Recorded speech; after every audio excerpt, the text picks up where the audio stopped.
కరణ్ తన ఇంటికి వచ్చి తన రూంలోని బెడ్పై వెల్లకిలా పడుకుని సీలింగ్ వైపు కన్ను ఆర్పకుండా చూస్తూ ఉన్నాడు.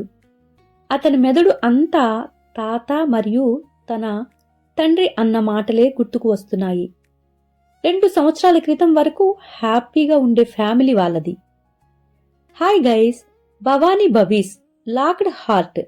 ఈరోజు ఎపిసోడ్ 7లోకి వెళ్ళి కరణ్ ఎందుకు అలాగా ఆలోచిస్తూ ఉన్నాడు, అసలు 2 సంవత్సరాల క్రితం ఏం జరిగింది అనేది మనం స్టోరీలోకి వెళ్ళి తెలుసుకుందామా? హర్ష కరణ్ కంటే 5 సంవత్సరాల పెద్దవాడు. తమ్ముడు అంటే గారం. కరణ్ అల్లరిగా ఉండేవాడు ఎప్పుడు. అతని బెస్ట్ ఫ్రెండ్ సృష్టి. సడన్ గా హర్షకి సృష్టికి ఇరు కుటుంబాల పెద్దలు పెళ్లి నిర్ణయించారు. బెస్ట్ ఫ్రెండ్ వదినగా ఇంట్లోకి అడుగుపెట్టింది. అంతా ఎంతో సంతోషంగా ఉండేది. ఆ ఇల్లు ఒక పండగలాగా ఉండేది. ఇల్లు ఎప్పుడు వాళ్ళకి పెళ్లి అయ్యి సంవత్సరం అవ్వకుండానే ప్రేరణ పుట్టింది.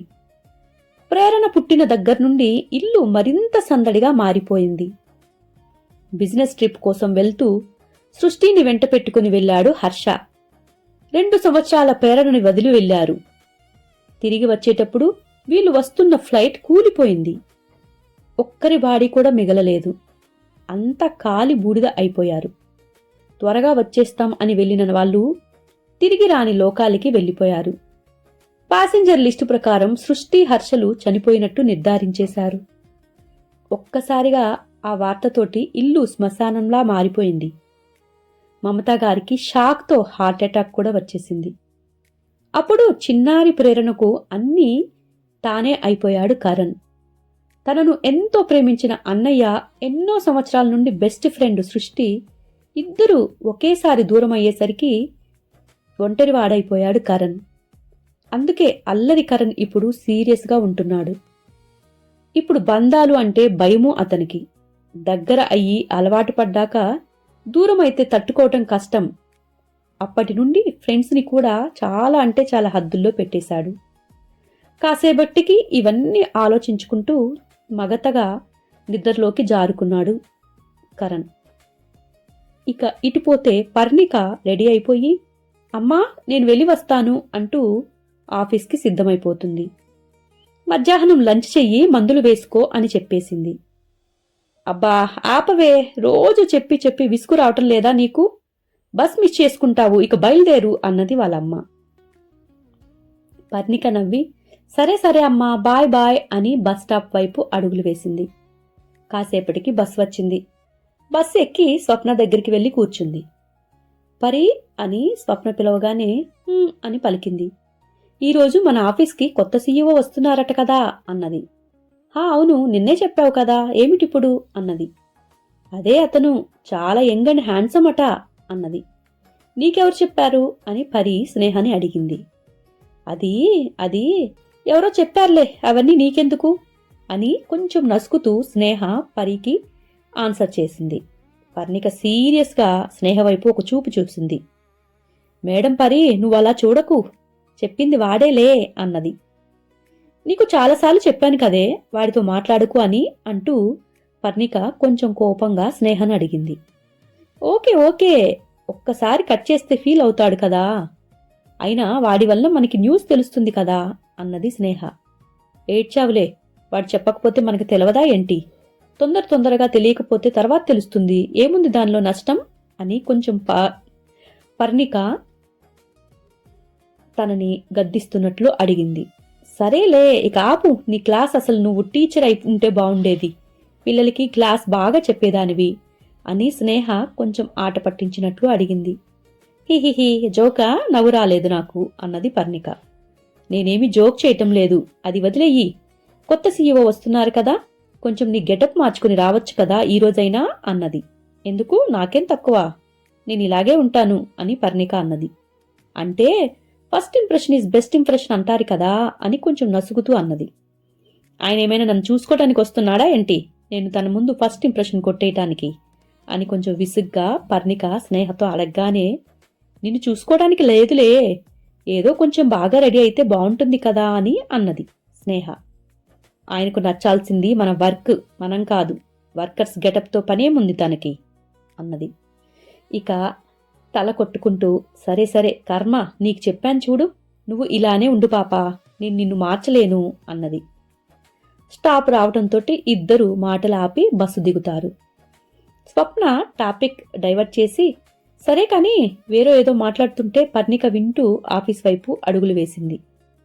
ఇద్దరూ ఆఫీస్లోకి మాట్లాడుకుంటూ అలా అడుగు పెడతారు.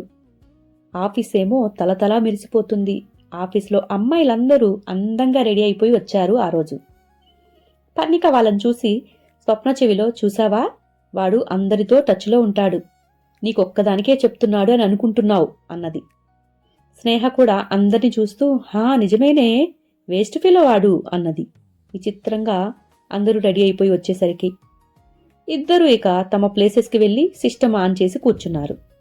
పర్ణిక తన వర్క్ చేయటంలో మునిగిపోయింది.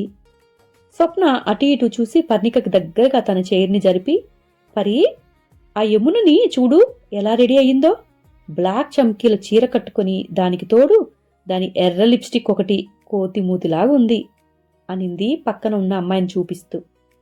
హే చుప్, మనకెందుకు చెప్పు, నీ వర్క్ నువ్వు చేసుకో అన్నది పర్ణిక విసుక్కుంటూ తన వర్క్ చేసుకుంటూ.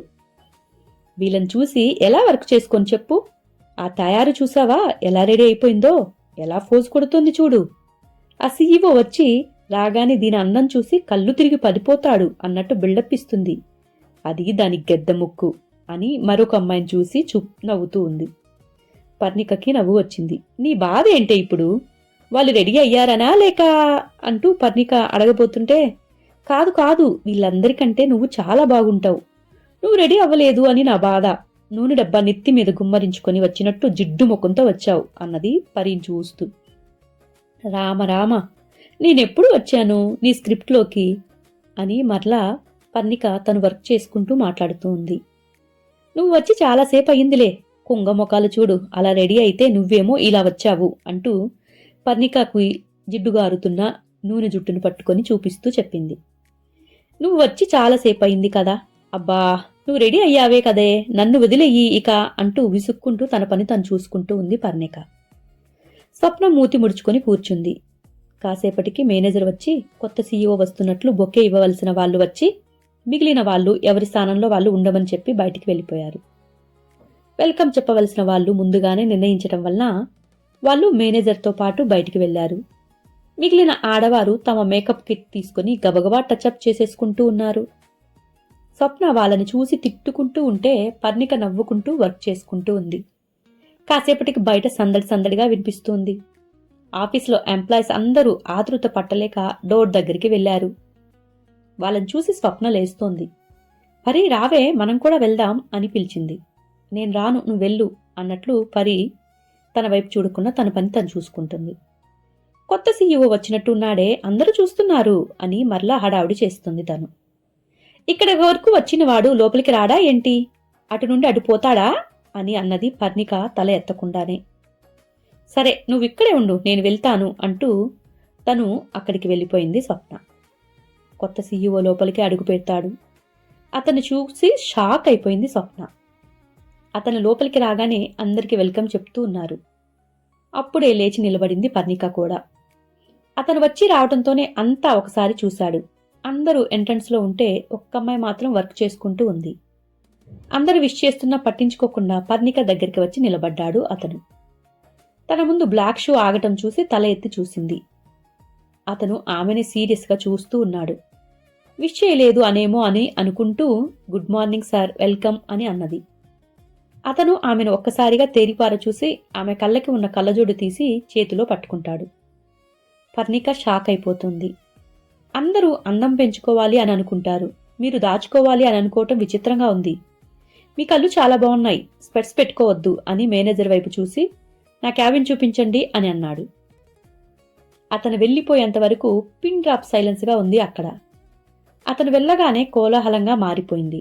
అమ్మాయిలు అందరూ అసూయగా పర్ణిక వంక చూశారు. స్వప్న కూడా గబగబా పర్ణిక దగ్గరికి వచ్చేసింది. నవ్వుతూ హగ్ చేసుకుని చెవిలో, పరీ ఆ ముచ్చుముఖాలు చూడాలి, ఆయన నీతో మాట్లాడుతున్నప్పుడు ఉఫ్ తీన్మాల్ డాన్స్ వెయ్యాలి అనిపించింది నాకైతే అన్నది నవ్వుకుంటూ. అతనిచ్చిన షాక్ నుండి తేరుకోలేకుండా అలాగే నిలబడిపోయింది పర్ణిక. మేనేజర్ వచ్చి, విష్ సైలెన్స్ వర్క్ చేసుకోండి అని ఆర్డర్ వేశాక అందరూ సైలెంట్గా తమ ప్లేసెస్లోకి వెళ్ళి సెటిల్ అయిపోయారు. పర్ణిక పక్కన కూర్చున్న తాయారు, వావ్ పర్ణిక, నీ దగ్గర మేము చాలా నేర్చుకోవాలి. అసలు ఇంట్రెస్ట్ లేదన్నట్లు వచ్చి మొత్తానికి కొత్త సీఈఓని బుట్టలో పడేశావే అన్నది మూతి తిప్పుకుంటూ. బుట్టలో వేయటానికి ఆయన ఏమైనా కోడి పుంజు లేదంటే తాటి ముంజా? నేను మాట్లాడలేదు అని అనవసరంగా మాట్లాడకు అని గయ్యిమంది స్వప్న. నిన్నేదో అన్నట్లు నువ్వెందుకు రెచ్చిపోతున్నావు? ఎందుకు? పడ్డా ఆమెకి లేను కాని అంటూ ముఖం తిప్పేసుకుంది తాయారు. స్వప్న ఏదో అనబోతుంటే పర్ణిక వద్దు అన్నట్లు కళ్ళతో సైగ చేసింది.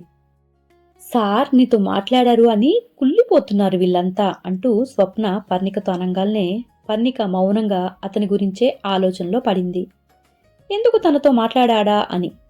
పరి అతను ఎవరో గుర్తు వచ్చిందా అని స్వప్న పర్ణికతో అడగగానే ఎవరు అన్నది. నిన్న ఐస్ క్రీం పార్లర్లో నువ్వు డాష్ ఇచ్చావు కదా, అతనే ఇతను అన్నది. పర్ణిక కళ్ళు ఆశ్చర్యంతో పెద్దవి అయ్యాయి. అతనికి డాష్ ఇవ్వటం, అతని చేతిని టిష్యూతో తుడుచుకోవటం గుర్తుకు వచ్చింది. ఎందుకు మరి ఈరోజు ఏదో తనకి ఎన్నాల్టి నుండో తెలిసినట్టు మాట్లాడాడు? అందర్నీ వదిలి తనతోనే ఎందుకు మాట్లాడాడు? పర్ణిక మనసులో ఎన్నో ప్రశ్నలు, ఏదో చిన్న భయం ఆమెను ఆవరించింది. హాయ్ గైస్, ఈ రోజుతోటి భవానీ భవేస్ లాక్డ్ హార్ట్ ఎపిసోడ్ 7 కంప్లీట్ అయిపోయింది. ఇక నెక్స్ట్ ఎపిసోడ్ కోసం ఎదురు చూస్తూ ఉంటారు కదా. నా ఛానల్ని ఇంతవరకు సపోర్ట్ చేస్తున్న మీ అందరికీ చాలా థ్యాంక్ యూ. ఇక మీదట కూడా మీ సపోర్ట్ ఇలాగే ఉంటుందని అనుకుంటున్నాను. Thank you guys. నెక్స్ట్ ఎపిసోడ్లో తిరిగి కలుద్దాం. బాయ్.